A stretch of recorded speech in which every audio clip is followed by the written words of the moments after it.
Hello and welcome to video number 4. This is going to be the note-taking methods and strategies. So we've gone from videos 1, 2, 3, which has helped set the stage for this particular video. Now, this particular video is pretty simple, so do not take the simplicity as something that does not work, because it actually works wonders. Now, if you can apply this stuff, this is really going to help you out. And then I'm going to show you other tools that you can use to kind of speed the process up. But before we talk about the tools, it's going to be necessary and crucial to talk about the strategies themselves. Now, these are actually note-taking strategies that work really, really well. So basically, to start things out, for short reminders that you need to see visually to help you remember, Post-it notes are effective. If you're not aware what Post-it notes are, these little notes, sticky notes that you can paste to, the wall, to your laptop and things like that. There are even Post-it notes via a lot of mobile phones. So if you rather take, notes via your mobile phone, that's another route that you can go. Now, if you're sitting down while listening, and what you need to do and to take bullet points or a checklist is to use a pen and paper, because pen and paper is really, really effective. And the reason why is because studies show that we tend to remember more if we actually write things down. And the reason being is because we are actually applying and taking action, and our mind and our hand is actually working together, and therefore it's just easy to remember. So that's just something to keep in mind, that if you want to retain the knowledge, make sure that you use a pen or a pencil and paper. Now, keep in mind, on the flip side, if your notes have online materials, mobile devices can actually be more helpful, since what you can do is you can actually copy and paste information from your devices to your notes. Now, make sure that as you're doing this, that you do not copy and paste every single thing. You want to make sure that you are being selective, and you want to make sure that you know your end goal, so that you either need to use the notes to create infographics, to create presentations, or whatever. As long as you understand and you know that is your end goal, then taking notes and being selective about the notes that you take is going to be much more powerful. So moving along, I want to talk about mobile applications that we actually recommend and are available to you for taking notes and keeping track of them. Now, I'm not going to dive too much into these just yet, because I want to cover the strategies first, but we'll cover these in the videos after this particular video. Asana, which is a great note-taking application. Then we have Evernote, which is a very popular one, and I wanted to briefly touch base on those, but let's jump right back into the note-taking strategies. Now, we've got key points, keywords, and references. Those are 3 categories that you really need to focus in on. And then, of course, we have reminders. Now, you've got to really think about this. Taking notes is not the same as transcribing. Transcribing was a thing that we all mostly did back in the day. We jot all the notes down, we jot everything that the teacher said down, or the webinar speaker, or whatever. That was the past. This is now. You're no longer doing this. No longer jotting every single word down, because all that's going to do is it's going to overwhelm your brain, and you do not want that. So it's important to really just jot down the essential parts. And it's really helpful to break it down into these 3 categories, which I'm about to talk about. So we've got key points, and these are, focus points of the topic, such as major headings or titles or main ideas. So rather than jotting down every single thing, because your brain retains 25 to 50% of knowledge, you can think, okay, this is what we talked about. The main heading was this. Okay, I got an idea. of this. So because your brain still retains a good amount of knowledge, as long as you can refer back to that without overwhelming your brain is going to be able to retain that knowledge. If you overwhelm it, however, that's going to be a different story. So the second category is keywords. So it's important to record keywords relating to a specific key point. So starting with the key points that we talked about earlier, you want to find the keywords relating to specific key points to help you remember and identify the content or direction of the topic. So keywords are crucial because they help us remember specific areas, specific topics, the direction in which a speaker took. Maybe they were talking, and they decided to talk, about something else. Those keywords will help direct your brain back to its memory source. And then we talk about reference.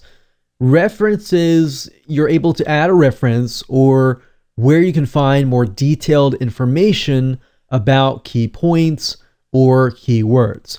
So this allows you to kind of reach back, connect back to the key points and back to the keywords. Now, in practical application here, a reference could be a title and a page of a book, a site URL, or a quote by a person. So let's say, for example, that you're taking notes. You can add the key point, you can add the keywords, but if the speaker says, well, you need to refer back to page 55, or if they say, okay, so let's switch to chapter 3 and page 55. And then he spends all this time covering that. So rather than, jotting everything down, you can write down page 55 and refer back to it later on. It just makes your life a lot easier when you get to refer back to things rather than, taking the whole notes of that page and this and that. Now I want to talk about some effective methods that you can apply right now and immediately. Number one is to outline by adding indentations, bullet points, numbering, and letters.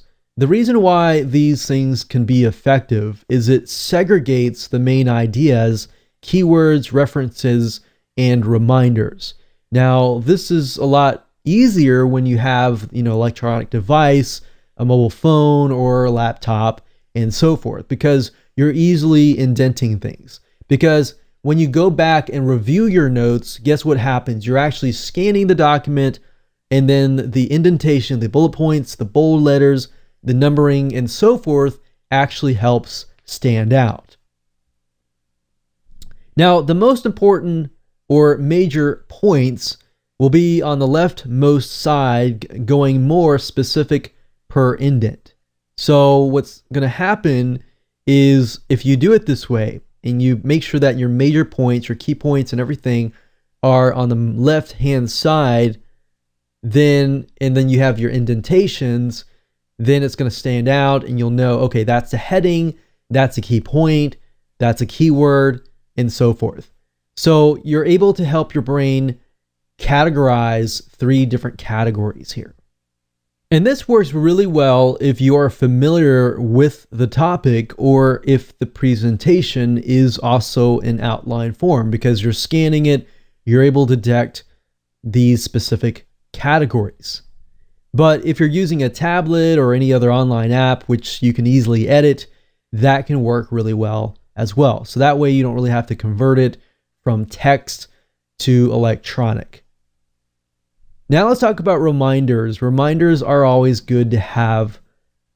And these are, often your personal observation that, can add more context to your notes. So if you have something like a personal observation that you notice during the lecture itself, and you add those reminders, that's actually going to help later on, because you can be reminded that something happened or something that they said and stuff like that. Now, an example of a reminder could be also red flags or possible questions that you have about a certain topic. And what you can also do is you can also flag the topic by adding a question mark. If you feel maybe you need to look at it more later or do more research or even refer back to the lecturer, speaker, or instructor. That way you know that you can go back later on.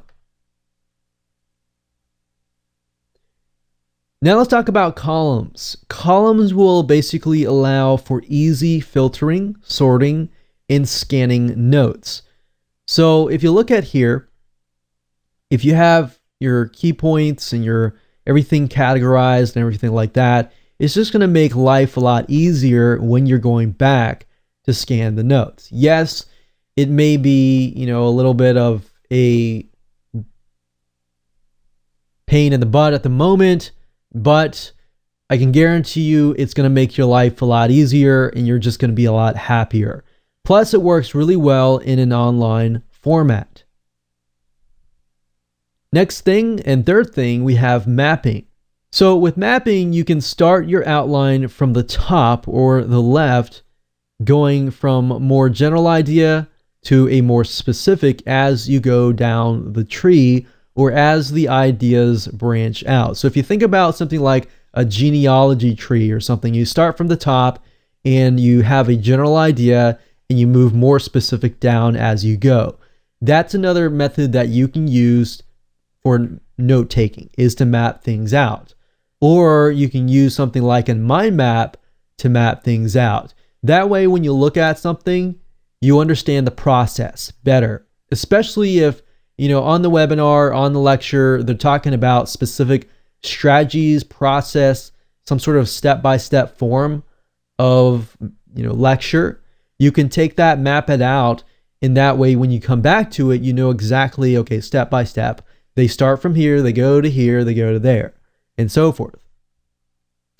And this works really, really well with visual type folks.